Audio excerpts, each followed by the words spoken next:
Okay, here we go. All right. Okay, so welcome to the very first session of this new parent class, Beyond Nagging, empowering parents to help their kids write their college applications or get into college or something like that. The point is Beyond Nagging. I'm Dr. Yo. I am author of the CommonApp handbook. And thank you for joining on Zoom or on Facebook, CommonApp handbook group. Tonight's topic is twofold.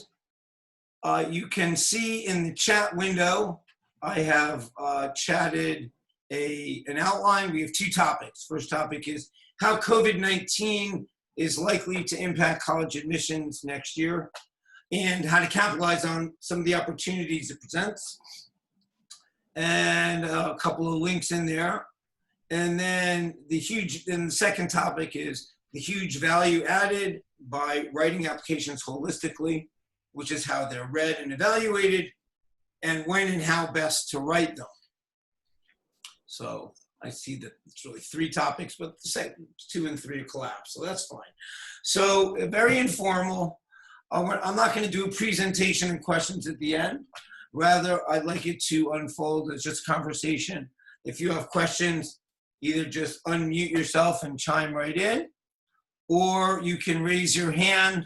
You can do that in the chat window. There should be an option to raise your hand if you would like to do it virtually, but I'll be looking at you too, so you can wait. Okay. Let me just do this. Okay, so there we go. All right, so let me jump in. How COVID-19 is likely to impact college admissions next year. Well, there are many ways. Obviously, in a short span of time, can't cover everything, but I think two big ways are the huge rise in the test optional schools. You may have been hearing about lots of schools. The biggest news was California has decided, irrespective of COVID, to phase out the requirement of an SAT or ACT. Hi, Kelly Harper. So glad you're here. I hope I didn't just blow your anonymity. We're buddies. I can say your name. And feel free to chime in at any point. I was just saying, very informal here. So there's a huge rise in test optional choices for next year. I was saying UCal schools are leading the way. They've decided to phase out over the next 5 years they won't even look at them anymore. They'll be what's called test blind. And a huge number of schools are waiving the requirement for next year, and then we'll see what happens after that. It's likely only going to be for next year. The reason they're doing that is a great reason. It's for equity, social justice. Lots of kids were planning on taking any of the 3 SATs that were scheduled nationally this spring, and one of the ACTs, all canceled. And then, of course, there are these what are called SAT school days, where the College Board allows certain schools to have an extra SAT. Those were all canceled this spring. So there was a good 4-month chunk of opportunities for kids to take these exams. They may have planned very carefully to study. And so colleges have just said, we're going to waive it for next year to level the playing field. So that's a fact that next year there will be lots more test optional schools. Now, I see this as good news and also good news. It's good news, you can see in the outline here, for poor test takers. Oh, and by the way, the schools that are waiving it run the gamut from not selective at all the way to the Ivy League. Cornell, for example, is one I know, and there may be others to follow suit, that is simply waiving the requirement. That's good news if you're a poor test taker. If the best you could eke out is an 1150 on the SAT or a 23 on the ACT, it's unlikely you get into Cornell on any year unless you have something amazingly spectacular elsewhere in your application. However, as with all test optional schools, 10%, 10 to 14%, the numbers I typically come up with, will get accepted without submitting an application. Mom, I'm muting you. I can hear you.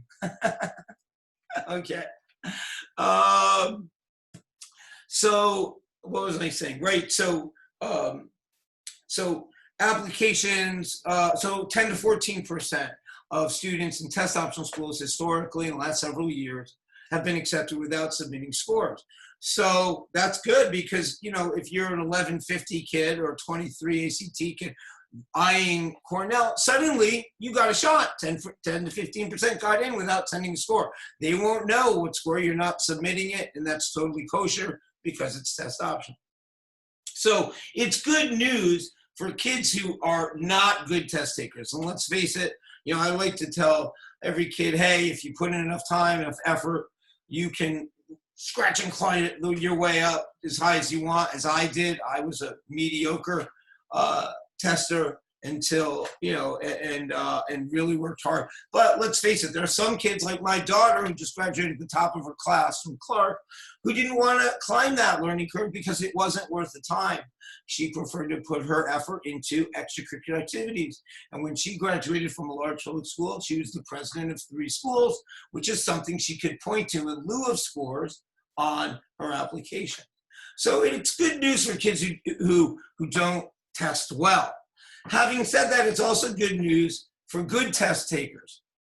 And the reason I say this is, all things considered, if an admissions committee is looking at 2 kids and they look the same and they smell the same, and they have comparable grades and comparable activities and comparable community service and comparable hobbies and passions, but one of them submits a competitive score and one of them doesn't, I think a huge percentage of the time the tie goes to the kid with the score.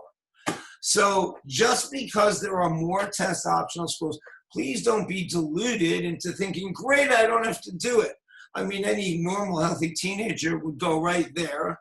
But as parents, I think we need to rein them in and say, as my friend Anthony said when we chatted about this, because he's a professional field, he said, the 11th hour is no time to get lazy in a competitive college admissions game. And that is absolutely true. So if you're a good test taker, or even if a mediocre test taker, still prepare, take a class. We offer plenty, College Prep Express.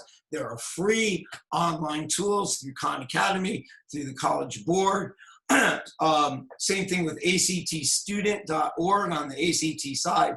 So there are plenty of free and pay-for resources where you can still do your college admission chances a lot of good by preparing.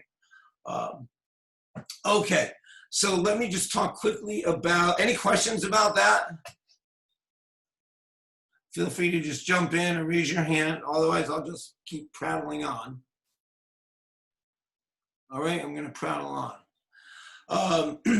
Pros and cons of SATs, ACTs for the rest of this season. And by the rest of the season, I mean through December, which is typically the last ones that'll count.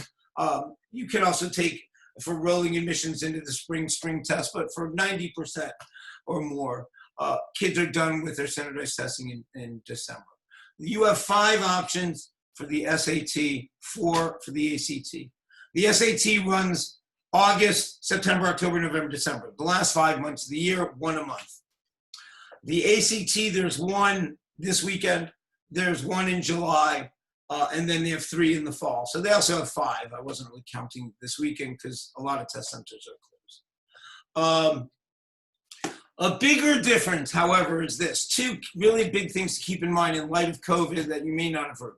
With regard to the SAT, the College Board has promised that starting with their September exam, whether schools are open or not, whether there are lockdowns mandated statewide or federally, they are going to offer an SAT in one form or another, meaning they promise an online at-home version. Any of you parents who have kids who took APs know that's exactly what they did this spring with APs. They gave an online version of the AP that they say they're counting just as heavily as the others. Who knows? They're not admissions committees. But the point is, you can count on an SAT, if they're true to their word, September through December, irrespective of a second wave or a bigger first wave or whatever happens with COVID-19. So that's a plus for the SAT. On the other hand, there's a big plus for the ACT, and that is starting in September, which means so there's September, October, and December exams. Not true of this weekend, not true of July. they're instituting a new plan whereby you can spot retest. What do I mean by that? Well, if you're going to take the SAT, you got to sit for 3 hours or 3 hours and 50 minutes with essay. Even if you just wanted to ratchet up your reading score, everything else was fine. Likewise with the ACT, if you just wanted to improve one score, say your science, or say your science and your grammar, which often correlate, the English section, you still have to sit through the 60-minute math and the 45-minute or the 35-minute reading comprehension. You have to take the whole thing, in other words, until September. Starting in September, you can take one section. So a lot of students will take the ACT, for example, in July, hold the whole thing, get a baseline score, and say, oh, these 2 sections are good, I'm done. And in September, I'm going to retake these 2 sections. And even the essay, I've discovered, can be taken just the essay. So if you just want to do that, you can go in and write for 40 minutes and bye-bye. And I think that is a tremendous advantage, because one of the reasons kids' ACT scores are lower than they might expect them to be is simply because it's a test of endurance. It's a big deal to take the very tricky science section after you've been in the exam room for 2.5 hours. Whereas if you go in fresh and only have to worry about that, I really predict scores will be much higher. So the ACT has a big advantage starting in September over the SAT. Any questions about that? Okay, make sure I hit the points in my outline. All right, if you want a little bit more detail, if you look in your chat window, I have put, I guess the link didn't come through for some crazy reason, but I have a blog post about this called Plan B, College Entrance Exam Strategies. If you just go to my website and search on Plan B, I assure you it'll pop up, and I'll try to pop it in there before the end of our half hour. Excuse me. Moving on to topic number 2, and I'm much rather talk about this, because now we're getting into the actual application writing bit, is the huge value added by writing applications holistically, which is how they're read and evaluated, and when and how best to write them. So first of all, what do I mean by writing applications holistically? Good question, glad you asked. What I mean by that is, the way I see it, there are 4 major components to today's 2020 application. 3 fall under the common part of the CommonApp. It's a horrible nomenclature. Even if you log on to the CommonApp, there's a tab under the CommonApp that says CommonApp, and then there's supplements. So both the CommonApp proper and supplements fit under the umbrella of the Common Application. Oy vey. It gives me a job to explain this stuff. But the 3 major components of the common part of the CommonApp are as follows.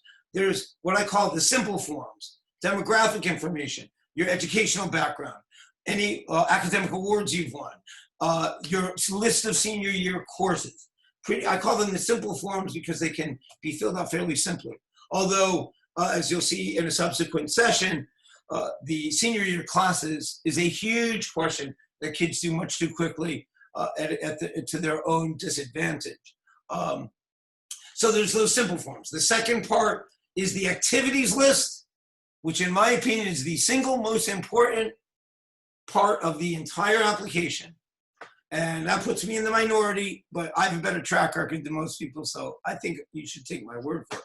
The activities is more important than the essay, even. Whenever people start talking about their application, oh, the essay. And yes, it's horribly anxiety riddled, and lots of time and effort goes into it, and a lot of blood, sweat, and tears. But what counts more, I think your activities list carries more weight. It creates a much richer, more 3D picture than any single essay could. Which isn't the essay isn't important. That's the second, but activities. So that's the third is the essay, and those 3 comprise the CommonApp proper. But what also goes with every CommonApp, nobody just sends a CommonApp. No one. There's always what's called a supplement. Now, the supplement may be a simple thing. The supplement may be, do you want to apply early, regular, rolling, Are you going to live on campus or okay? Done. I mean, 5 minutes. The more selective the school, as you ascend the tiers, the more work you have to do. And they include short answer questions, what activities you want to pursue when you get there, and often 1, 2, 3, or up to 10 essays. That's right, 10. I didn't misspeak. There's nothing wrong with your speakers. Film schools in California, sometimes they want to weed out, people don't really want to be Steven Spielberg. So they have you write 10 essays. Even, some of the Ivy Leagues have a bunch. The most common number, not to frighten people, is 0, but from selective schools up, the most common number of extra is 1. Okay, so my point is, you want to consider all 4 pieces together. Right? And this is what always obsesses me. I get calls out, can you help my kid with their essay? There's one of my competitors called the Essay Guide. And people are like, what should I write my essay on? And that is just so silly because they aren't read that way. No application is evaluated by an essay. The essay is actually color commentary on everything that's come before. They get all sorts of academic, demographic, background information. They get a list of activities, which tells them, all right, so first, most important, tell us about school, your awards, your grades, your senior year classes, which indicates your interest on the eve of going to college. And then the activities, color all that. Here's what I do outside. I'm in drama, I'm in sports, I'm in community service. Here's what I did over the summer. I help little old ladies across the street, all of that stuff. And then they look at the essay. So, the biggest mistake people make is sort of breaking them apart and not thinking of them together. And the truth is, when they're read holistically. They read the whole thing together. They don't just pick up an essay or just pick up an activity set or just look at a GPA. That's what we mean by holistic. So now, and that leads to my last topic, when should they write them and how should they write them? Because of this emphasis I'm placing on a holistic approach, you should write them in a single sitting. And by that, I don't mean one day, but 1 week. Right? My CommonApp boot camps, which was the birthplace of the CommonApp handbook, which is the birthplace of this Beyond Nagging seminar, takes place in a week, Monday to Friday. It's a grueling week. I think, it takes somewhere around 20 hours to write a good application, with a modicum of supplement essays. You can double or triple that number if you apply to 12 schools, each of which has 3 different applications or 3 different supplement essays. It can go off from there, but typical kids can do this in 20 hours. So the thing not to do that I see every year does not search in 12s. Well, I'll do a piece of it in the spring with my English class, and then maybe I'll look at a couple of things in the summer, and then like the night before it's due, I'll wrap everything. That ends up reading the way it's written, disjointed. It doesn't gel. It doesn't give a holistic sense of a real person. And that's your goal, is to come across. I tell kids, the more honest you are and the more photographic picture of you can give them that's believable. I think a good application, just kind of wrap a bow around my whole holistic point. A good way to think about the holistic application is like a photograph. If you sent a photograph to the admissions committee and they looked at it, they might recognize you. They would likely recognize you when you show up on campus in the fall. Well, the same should be true of your essay. Of your whole application, not just your essay. So, in other words, once they read your whole application, it should be so compelling, so genuine, so 3-dimensional, so real, like a photograph, that as soon as you walk up the stairs to the building, I recognize you from your application. And the best way to pull that off is to write them in a sitting or in one stretch of time. So the best time, and I wrote a blog about this, and the link did work over here, is writing college applications in the sweet spot. In most cases, obviously this doesn't include kids who have crazy summer plans and are away from day one and back, but that applies to no one in the age of COVID, don't lie to me. So the best time to do it is over the summer, right? And you can, treat your kid in the afternoon to something if they spend the whole morning working, but you say, look, this is what we're going to do this week. Buckle down and get these applications done. And if they think about it, because each piece has to be thought about, obviously individually to answer the question, but also collectively, holistically. You want to make sure that when you use all 4 pieces of the puzzle, as I described earlier, you're hitting your whole highlight reel. You don't want to hit 2 things or 1 thing 2 or 3 times and forget this, right? And that's so easy to do when you break up the writing process across a huge period of time. I'm telling you, you can tell almost immediately when kids do that. Just like an essay, it's all disjointed. There's got to be some glue.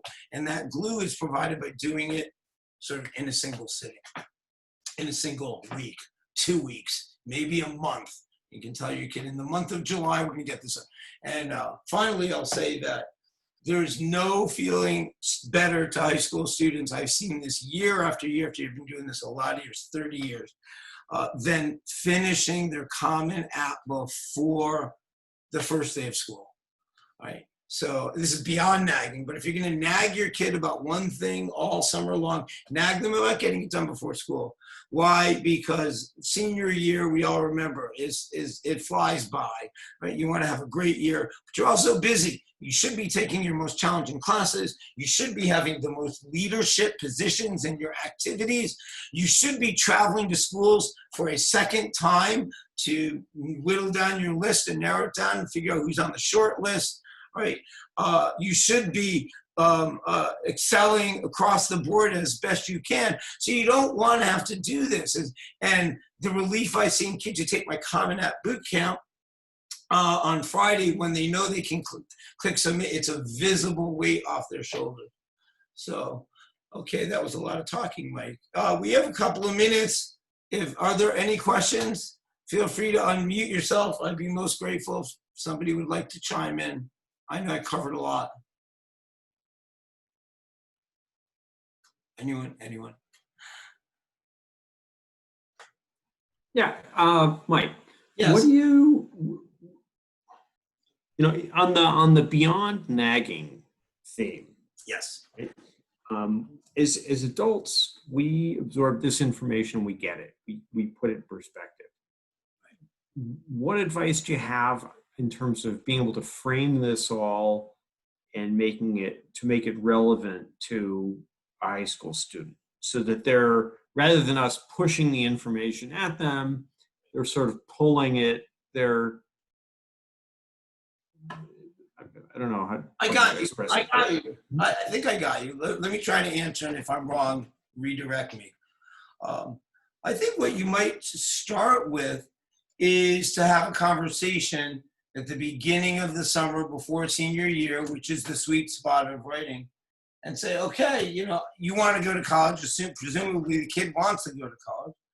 And would you agree that the summertime, you know, sort of get in bed with them, would you agree that it's a good idea to get this done over the summer? It is? Okay.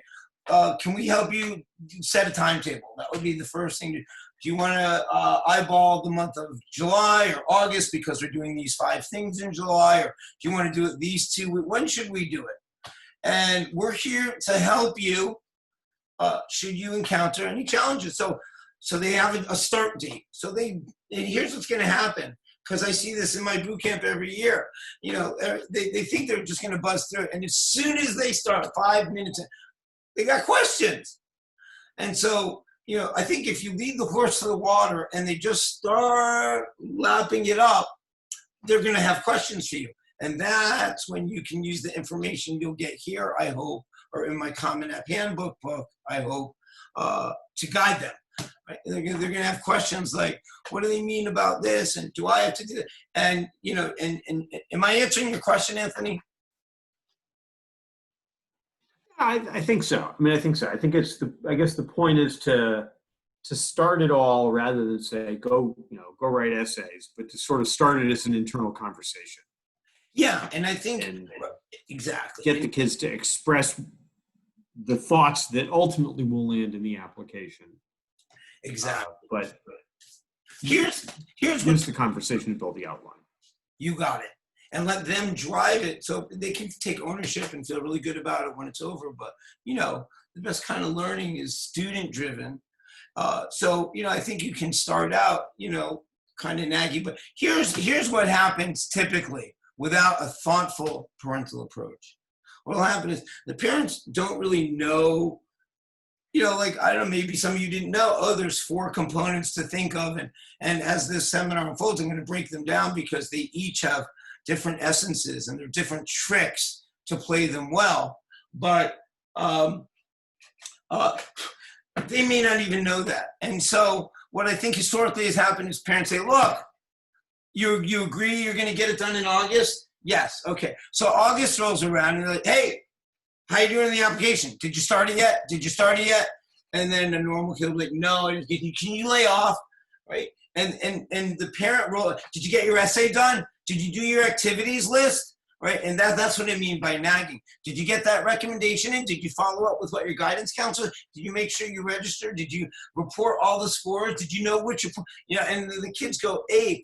And it's funny, I have a short video from 1982 when Anthony and I both graduated high school from a fellow classmate who was interviewed by a local TV station. I somehow have a clip. And he said the biggest issue with his application writing process was getting his parents off his back. Every day I was like, did you get this done? Did you get that? And frankly, I've seen that 30 years in a row. And that's where the whole beyond nagging came from. And no parent really wants to be nagged. I'm sure if you had your choice of, did you do this? Did you do that? Did you get this? As to saying, hey, can we have a conversation about what might make for an excellent 4th activity on your list? That's much more productive, but you have to know, oh, the activities list is important. What makes for good activity? What's the choice? How do we describe that activity? That kind of stuff. So the more you know, the more you can help them once, you lead them to the water and their head is in the game.